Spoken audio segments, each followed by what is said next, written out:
Hey, private practice success community. How are you guys going?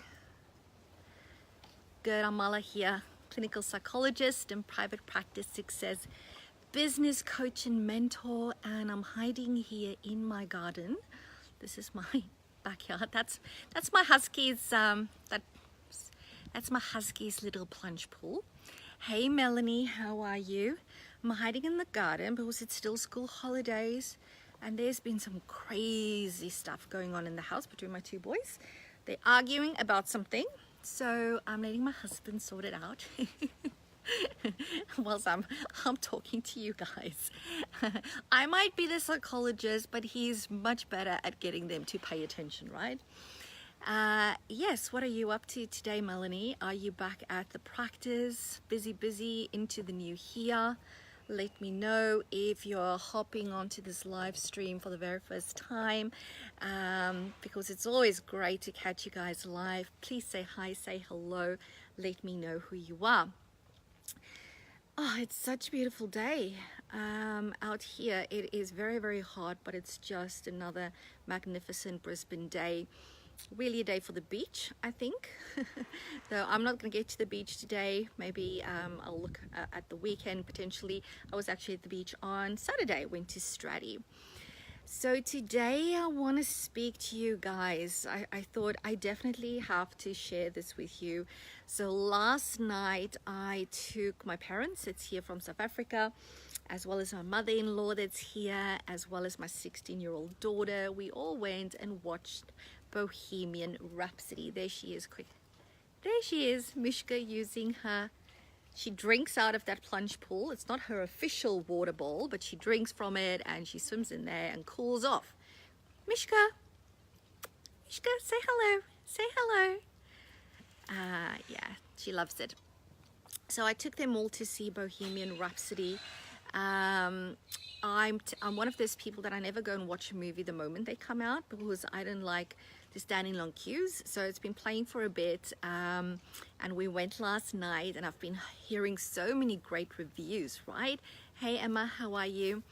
Been hearing a lot of great reviews about Bohemian Rhapsody, so we went and watched it. Now, if you've listened and followed me a lot on social media, when I talk about movies, I'm very much into action movies, right? When I go to the movies, it has to be like an escape, which is why action movies is my all-time favorite genre. So, but I was very excited to go and watch Bohemian Rhapsody, and I absolutely loved it. I loved it so much. I was so glad that I actually took my 16-year-old to go and watch it as well. She's obviously a teenager. You know, when you're a teenager, there's those developmental stages that's happening where they develop, you know, this whole sense of role identity, who they are, you know, how they're changing. There's all this self-esteem stuff that comes up. And I was actually asking her when we walked out, you know, what is the stuff that you got from it? Because there were so many lessons in that movie, just so inspiring. Mishka says, yes, she agrees. You agree, Mishka? Yes. And there, can you see Biscuit? There's my other doggy lying on a Nerf gun. Obviously, this is a house of boys, Nerf guns and dogs, and of course my beautiful 16-year-old, but that's the younger boys, the younger kids. It was so awesome, and there were so many business lessons in there that I just felt I had to come and share it with you. I am sure that when you go into a movie, each person takes something different away from it, right? Because we interpret things different through our different filters, through our different contexts and beliefs. And I would love to hear from you what your biggest takeaway was from following the journey of Queen and what it is that they've gone through. Obviously, it's a movie, but it's based on true events, right? And it's based on facts. And I thought I definitely had to share share with you what I took away from it. And the biggest thing is to F the formula, as I've got in my title. You know, Freddie Mercury, lead singer of Queen, was just such an individual. If you watch the movie, you will see how different he is, right? And one of the best scenes was where they were talking to the music producer and they were pitching their new album that they want to do, and this person was just shooting it down. Why? Because their proposal didn't fit his formula, the formula that works, that makes #1 records, right? And this movie producer was really confident in saying that this is what works. You know, we've had all these artists come through, they all were #1, pop of the chart, to use their words. You know, this is the formula. And where the band just said, well, fuck the formula, okay? We are Queen. We are not like everybody else. And for me, it's about, that was such an aha moment. Not that it's new to me, right? But it was more like such a confirmation and a validation that really, in order to get somewhere, you need to be able and willing to say that, right? Conforming is not gonna make you be seen. It's not gonna help you get to where you want to be, because it's just too vanilla, right? And yes, there might be steps and things that you need to do to get to a certain place, but it doesn't mean that you need to follow everybody else's formula, right? You know, I'm in so many Facebook groups of other allied health professionals, and so often, you know, and that's why you know, the main purpose, I guess, for Facebook groups is to get support, to get input. But I often read stuff, and then, you know, I guess the sense that I get when I read a lot of posts is when people are asking, I want to do this in my practice and I want to check if this is the right way. There's almost this underlying fear of, I need to make sure everybody says this is the correct way, because what if I do it wrong? What if I get in trouble? What if I do it a way that's not the right way? Oh my goodness, what's gonna happen? I might stuff this up. Somebody might not like what I'm doing, right? And it's like, well, F the formula, F the right way, as long as you are being ethical and you are not doing anything illegal, you can do whatever the hell you want. And it's so important to start believing that, right?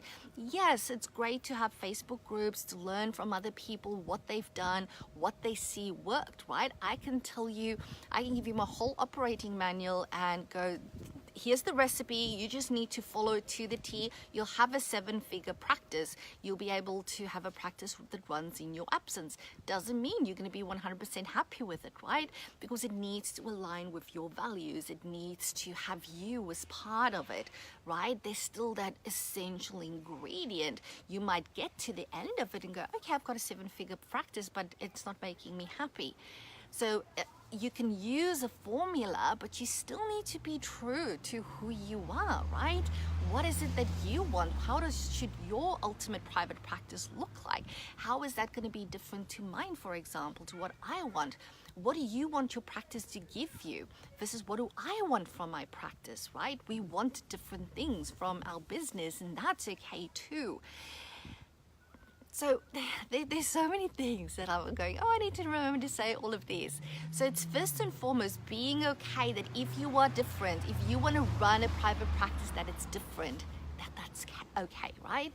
When I started even doing what I do now, talking about private practice success, I was like, you know, there was a lot of people that hated my guts, probably still a lot of people that hate my guts, because like I was pure evil coming in here and wanting to turn private practice and helping people into profits. It's like you the devil, Gerda. Until I just continued to show up. I continued to show who I am, what I'm all about, and more people are cottoning on that that's not what I'm about, right? I am about helping more people in better ways. And that's everybody, helping the practice owner in better ways, helping them to live the life that they deserve, helping their team in better ways, helping the clients in better ways, right? So if I can support a practice owner to build a successful practice, to still not still be okay and not burn out, so they can actually do that job and maybe even have enough money to put into a second private practice. Because remember, we don't get government funding, right? We're not like Headspace that gets funding, or like NGOs and charities. We get taxed on everything. Everything comes out of our back pocket. And the majority of private practice owners, like 99.9%, of family businesses, is like individuals that started, right? And if I can empower that person to have enough funds to start a second practice or an online practice or do more online trainings, they can help more clinicians, and their clinicians can help more clients. It's such a ripple effect. But I had to stand up and go, okay, I'm going to be seen as the devil here in this industry, because how dare I come and talk numbers and business and money in the helping profession. And I got a lot of flack for that, but I knew why I was doing this. I knew my why, right? And when you know your passion and what motivates you, it's easier to keep going. And now a lot of people have realized that that's what I'm all about. And it's the same with, with Queen in the movie. I loved one of the scenes where they said that the guy asked, why is Queen different to all the other bands? What makes them different? And I can't remember who it was that said, it's because we're a group of misfits. We're a group of misfits, and we sing and we perform for all the other misfits standing at the edges of the room feeling like they don't belong. That's who we are here for. And I always said in the start that I know that there are people that love and hate what I do as a private practice success mentor and business coach. But I am doing it for the people that love what I do. I'm doing it for the people that go, yes, Gerda, finally somebody's standing up and saying this stuff. Finally, somebody is helping us break through the income glass ceiling. Finally, somebody is showing us how to actually do this stuff, because nobody else is, right? So it's being okay sometimes with being a misfit, with being different. And that's why I so loved having my 16-year-old there, because sometimes she feels out, right? At school, she's got red hair, she's got very white skin, she can't tan. If she burns, she's either red or she's got freckles, and sometimes it's hard for her to fit in. And it was so great to see her walk out with a smile on her face, and really seeing that, a bunch of misfits, when they believe in themselves, when they believe in what they are here to do, can become one of the biggest bands the world has ever seen. Okay, but it comes back to you believing in why you are there. And if you think about Freddie Mercury, he is an absolute, he was a performer, and he was so different. But different is what makes all the difference, right? Even if you think as a practice owner more from a practical perspective when it comes to your marketing, right? What's going to make you stand out? Your customer service, what's going to make you stand out? Your social media interactions, what's going to make you stand out? Do you really just want to be vanilla? Because if you are vanilla and you're just like anybody else, people aren't going to notice. And if people don't notice, you can't get clients. And then if you don't have clients, you can't help people. You can't make a difference in their lives, right? So you need to be willing to stand up and go, here I am, this is what I'm all about, this is who I am, this is how I can help, right? You need to find your voice. You've studied for 4, 5, 6, a lot of you even more years to get your registration, to get your qualifications and your skills. You now need to open up your mouth and say, this is who I am, this is how I work, this is how I do it differently, this is how I help you, okay? This is what I can do for you. You need to find your voice, even though it's different. Even though they're going to people that's going to try and drag you down because you are different, you need to do it for the people that need you, right?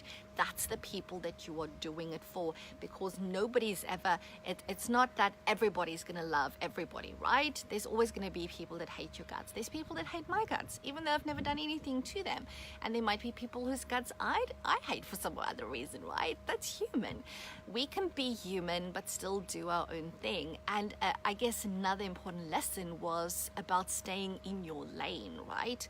staying in your lane, focusing on who you are, but also being creative, being so darn creative. There was a lot of scenes in the movie last night where they spoke about, you know, how they brought in the operatic side of stuff. They showed a scene in the studio room of all the different, you know, money coins on the drums to have a different sound. It's about letting your inner performer out, letting your inner creative out. I clearly remember when I went for my psychology master's interview, one of the questions that I was asked was around creativity, right? Hey Jenny, hey Monique, was around creativity, and they asked me, you know, are you a very creative person? Because this is such an important skill to have as a psychologist, if you think about it. And I had never regarded myself as a creative person. I had to really sit back and reflect on that, because as a psychologist, we need to do a lot of creative problem solving, right? We might have a lot of skills that we learned, whether it's CBT, acceptance commitment therapy, doesn't matter what type of therapy you do, it doesn't always work for all clients. So you need to go, okay, this toolbox of skills that I have is not working really well for this person. How do I adjust it? Do I make it more concrete, less concrete, more structured, less structured? How do I maybe incorporate other different types of senses into this? Or when the normal stuff ain't working, how can I help this person in a better way, right? So you need to be creative. And a lot of times what I find, because I've done so many hours of clinical supervision with psychologists over the years, is that they prefer to follow a manualized treatment, right? I'm not saying that's wrong, okay? Manualized treatments, you know, and step-by-step stuff, very often that comes from research. You know, research is fantastic, but it's about having the manual and then bringing you into it, right? Because it's all about the relationship, the work that we do, engaging people, building rapport, bringing your creativity into the treatment process.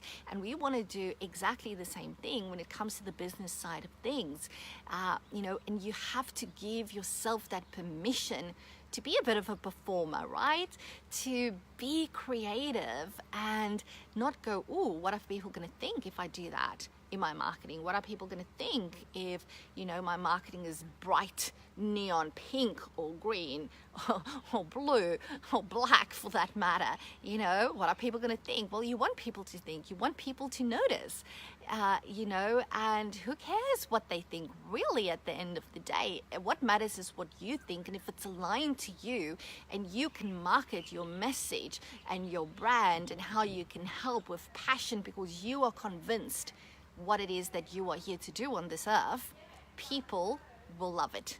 Yes, and some people will still hate your guts, but the people that you are here to help, they will embrace it because they will take that passion that you have and go, this is true, this is authentic, this is genuine, I can trust this person. And therefore, by being authentic and genuine, people are going to start saying yes. They're going to start saying yes to accepting the help they need, okay? Whether that's your clinical clients that are going to come in and, you know, finally get their stuff sorted, finally, you know, shake off that depression, anxiety, whatever it is that they're dealing with, and get the help they need.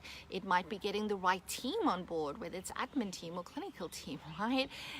It's got so many ripple effects throughout your life. No worries, Emma. Hey, Fern, glad to have you on here as well. So that's just a little bit of the stuff that I took from the movie. It was so awesome. If you're watching this, even if you're watching the replay, I would love to hear from you what your biggest takeaway was from watching Bohemian Rhapsody. If you have not watched this yet, you have to go and see it. It is amazing. It was really, really awesome. And yeah, share with me your message. But I guess just to summarize, really, it is just being true to who you are. So important. And maybe a lot of you, I'm thinking, know logically that that's okay. Know logically that that's probably the thing to do. But we still don't act on it. So really reflect on what needs to happen for you to not only go, yeah, that's a nice little meme on the internet, be true to who you are, but how do I start living that? How do I incorporate that every day? How do I pitch up every day, take the actions, engage in the behaviors that's true to who I am, right? And maybe this could be helpful to you guys. A question that I ask, or not maybe a question, it's more a prompt that I use for myself personally, is when I want to do something and sometimes don't want to do something, I will start with the aligned version of me, ... So let's say this morning woke up and it's like, oh, I slept in a bit, it's really hot, there's already a sauna out there. Am I going to go to the gym? Yes or no? So my prompt would be the aligned version of me goes to the gym because the aligned version of me wants to be healthy, wants to get fit, right? So what do I mean with the aligned version? I mean with that, the version of me, the person who I am, or am I be aspiring to be, because I also aspire to continue to grow as a person, personally as well as professionally. So that part of me, the person of me that's aligned to these values. So when I talk alignment, it's alignment to my values, the stuff that's important to me, right? So health and fitness is important to me, you know, like I'm in my 40s. I still want to be here for a lot of years because I still have a lot of things to do on this earth, right? So the aligned version of me, meaning I'm aligned to my health and fitness, will go to the gym. Maybe if I feel peckish at 11 p.m. after watching some Netflix and I'm thinking, my brain is going, that leftover chocolate brownie would be really delicious. Am I going to go downstairs and get it? Yes or no? I might go, the aligned version of me, do not eat chocolate brownies at 11 p.m. at night, because that's not aligned to my health and fitness, right? And it's the same with my business stuff. I would start that sentence, the aligned version of me, what would they do here? What would that person do? Not the fear-based version of me, not the scared version of me, not the, oh my God, what are people going to say version of me. The aligned version of me, if I had to act right now in alignment to my values, my vision, my mission, my reason, my purpose for being on this earth, what would I do? And that's what I will do. So I hope that is helpful. Hey, for everybody else that's hopped on, I should say. And I would encourage you to use that because it's a very powerful sentence starter. And it's just this one thing that you need to remember. And it's not that hard when you do it consistently. All right, everybody, I'm going to leave it at that. I'm going to go and see if the school uniform shop is still open, because I need to take my 12-year-old whom is going to middle school this year to get a whole new uniform because he's going to big campus now, grade 7. So I'm going to love and leave you. Remember, as always, all you need to do is say yes to your very own ultimate level 5 private practice, and I'll speak to you again very soon. Bye for now.